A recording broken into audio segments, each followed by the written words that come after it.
मालाबाबो जौगान जाखाया जोङो हारिनि थाखायसो मावनो ओंखारदों बर'लेण्डनि थाखाय जों सोमावसारबाय थागोन बनसुखौ बरनाम होनायनिफ्राय गोजानाव थानांगौ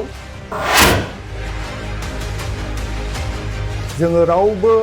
राजनीतिक दलजों जोंना जेबो जगदान गैया माब्लाबो जानो हाया जोङो बर'लेण्डनि थाखाय थैस' थांस'यै जोङो सोमावसारबाय थागोन गिबियावनो आं गसाइगाव खोन्दो बनसुनि आफादगिरि जानानै मिडिया आरो ससियेल मिडिया भिउआर्स फोरनि गेजेराव आंनि गोजोन हामलायनायखौ जासिहरग्रोबाय दिनैनि बे प्रेस स्टेटमेन्ट होनायनि मेन जाहोनानो जाहैबाय थांनाय सानखालि खोरोम नार्जारि बिथाङा गावखौ जोंनि बनसुनि गाहाय नेहाथारि होननानै गावखौ फोसावनानै लानानै UPPL दोलोआव जगदान जाहैदोंमोन नाथाय खोरोम नार्जारि बिथाङा जोंनि मानसि नंखालामोन बियो 3 माससोल' जोंजों दङमोन नाथाय 3 मासनि उनाव बिनि खामानिया मोजां जायैखाय बिथांखौ डिसचार्ज खालामहोनाय जादों आरो ओमफ्राय दाथ' बिदिनो 1.5 बोसोरसो जाबाय बिथाङा जोंजों गैया जोंनिया आंनि खाथियावनो नै दंफायो गाहाय नेहाथारिया दाथ' बनसुनिफ्रायथ' फार्स्ट आं बेखौनो खोनादों सिगांनि समाव सासेखौ खोनादोंमोन बे उदालगुरिनिफ्राय दा मैयानो बनसुनिफ्राय बेनो फार्स्ट होननानै होनदोंमोन नाथाय बेथ' नङा बनसुआ मालाबाबो जगदान जाखाया जोङो हारिनि थाखायसो मावनो ओंखारदों आरो जों मावनानै थागोन जोंनि थांखिया बेनोखा जे जों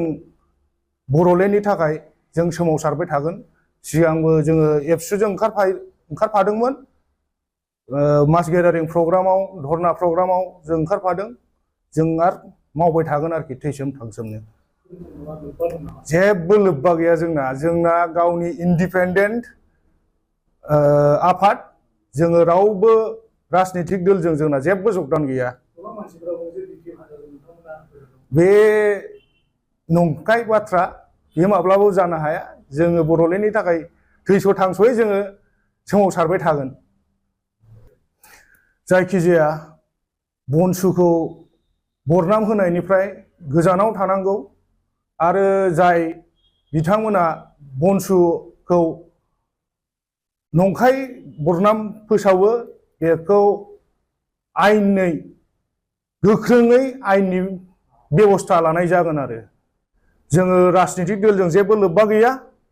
आरो जोङो हारिनि थाखाय जों मावलांदों आरो मावलांबाय थागोन आरो जोंनो मावलांनायनि थाखाय स्कप हो एसेनोसै गोजोन्थों बेखौनो बुंनो सानो जे मिस्टार खोरोम नार्जारिया थांनाय 11 मार्चआवहाय बेयो जे UPPL आव जगदान जानानै इलजिकेल स्टेटमेन्ट होदों बियो जे बनसुआ बिदि माने गामि ओनसोलावहाय जेबो दाबदाबा गैया मा गैया बे आनरिजनेबल खोथाफोरखौ जों गनायना लानो हानाय नङा दा जों बेखौनो खावलायो दे मिस्टार खोरोम नार्जारिया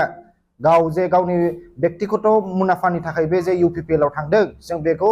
नायनोबो दरखार गैया जेबो गैया गाव थांथों बिनि गावनि पार्सनेल मेटार बियो बाट